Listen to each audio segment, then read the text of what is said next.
Qala Rasulullah sallallahu alaihi wasallam, as-salatu imaduddin.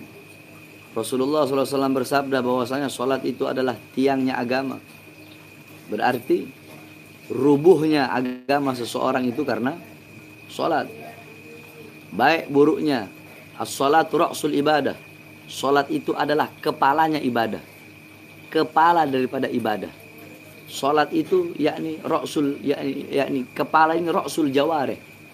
Kepala itu adalah ra'sul jawarih. Kepala itu yakni salat, yakni pemimpin daripada seluruh anggota badan. Idza taghayyara ar-ru'us taghayyara al-ma'rus. Kalau pemimpin itu rusak, maka yang dipimpin pun akan rusak. Nah, salat ini adalah kadar ukur daripada seluruh amal ibadah. Jadi baik buruknya amal ibadah ini tergantung salat. Bagus atau rusaknya amal ibadah ini tergantung salat. Kalau ente punya salat bagus, seluruh amal ibadah ente bakal bagus.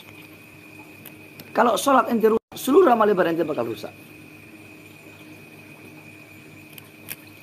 Dan salat, yakni salat itu adalah amal yang pertama kali kelak di akhirat akan dimintai pertanggungjawaban oleh Allah Subhanahu wa taala. Tidak ada amal yang pertama kali dimintai pertanggungjawaban oleh Allah kecuali salat.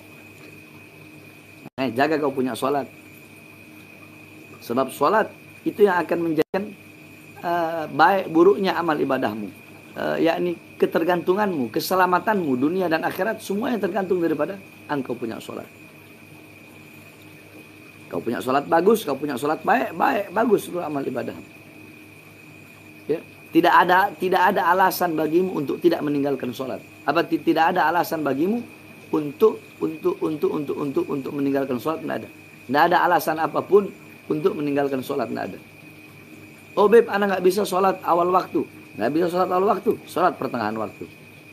Nggak bisa salat pertengahan waktu, salat akhir waktu. Tidak ada alasan. Tidak ada alasan apapun bagimu untuk meninggalkan sholat. Ya. Oh beb, anak nggak bisa sholat lagi sakit, sholat duduk. Oh beb, anak nggak bisa sholat duduk, sholat tidur. Oh beb, anak nggak tidur udah nggak bisa, sholat pakai isyarat jari. Pakai isyarat jari nggak bisa, pakai isyarat mata.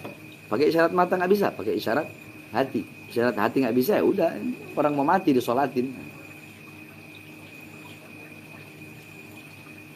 Ya, Rasulullah pertama kali akan nanya tentang sholat. Nah terus, tidak ada alasan bagimu ketika engkau meninggalkan sholat, tidak ada alasan bagimu untuk tidak mengqadha sholat. Tidak ada alasan ketika engkau meninggalkan sholat, terus kau tidak mengqadha sholat. Tidak ada. Wajib kau qadha kau punya sholat. Jangankan kita orang awam. Para aulia, wali yang majdzub. Wali yang majdzub. Majdzub itu kan hilang akal. Hilang akal dia. Nah orang yang hilang akal kan nggak wajib sholat. Makanya kenapa para wali-wali yang majdzub mereka nggak sholat? Yaitu nggak wajib sholat bagi mereka. Karena mereka dalam keadaan hilang akal, fana, lupa segala-galanya. Akan tetapi kata para ulama, ketika mereka kembali akalnya, wajib mereka mengqadha sholat selama yang mereka tinggal. Itu wali yang majdzub, yang fana, yang zawalul akal, yang hilang akalnya. Saking cinta, saking terlena dengan Allah Subhanahu wa taala sampai lupa segala-galanya. Tetap wajib yang mengqadha salat. Contoh ya. Al-Habib Ahmad As-Saggaf, abahnya Al-Habib Abdul Qadir. Abahnya Al-Habib Abdul Qadir As-Saggaf. Itu beliau pernah salat subuh. Ketika salat subuh ketika rakaat kedua tasyahud akhir itu tiba-tiba beliau fana.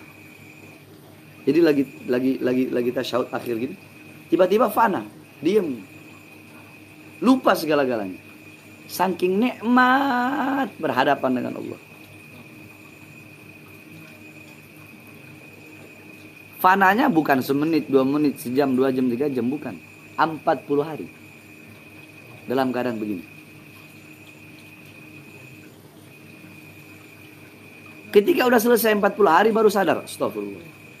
Assalamualaikum warahmatullahi. Assalamualaikum warahmatullahi. Beliau bilang sama anaknya, ya Abdul Qadir, ini kok udah masuk waktu duha ya?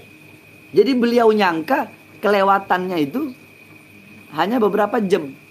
Kata anaknya Habibul Ghadir, abah kelewatan, abah fana bukan hanya beberapa jam, tapi udah 40 hari. Astagfirullah.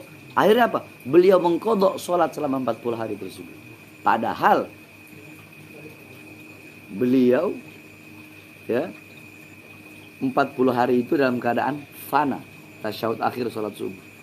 Nah, jikalau seseorang wali yang dimana beliau meninggalkan sholat 40 hari dalam keadaan fana, tetapi tetap beliau qadha, bagaimana dengan kita yang meninggalkan sholat gara-gara urusan dunia?